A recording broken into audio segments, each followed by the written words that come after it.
संपूर्ण महाराष्ट्र समिती ही स्थापन झाली. हो त्याची आंदोलन तुम्ही पाहिलेली हो आहेत. हो. भाग घेतलाय मी. त्याची निवडणुका तुम्ही पाहिलेल्या आहेत. माझे आई वडील त्या जेलमध्ये दोन्ही- होते. त्या काळामधल्या दोन्ही निवडणुका झालेल्या हो. तुम्ही पाहिलेल्या असतात. हो. तर त्याच्याबद्दल थोडंसं सांगा ना. तर त्या चळवळीमध्ये गल्लीबोळामध्ये आम्ही 10-11 वर्षाचं होतो.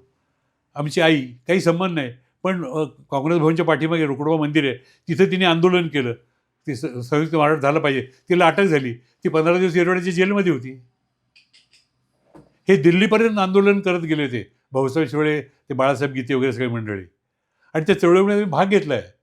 आणि आज जरी म्हटलं जातं ना, म्हणजे आज राजकारणामध्ये टीका करताना आईबाप काढले जातात, ते वेगळ्या पद्धतीने काढले जातात. पण त्यावेळची जी घोषणा होती ना, की मुंबई आमच्या हक्काची नाही, कोणाच्या बापाची.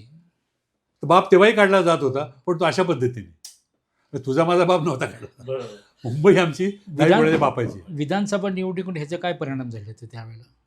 त्यावेळेला विधानसभेमध्ये म्हणजे यशवंतराव चव्हाण साहेब होते, त्यांनी ते सगळं जमवून आणलं. आणि त्यांच्या विरोधात एस.एम. जोशी होते. 1, 2 का 3 मताचा फरक पडला, नाहीतर एस.एम. जोशी मुख्यमंत्री झाले असते.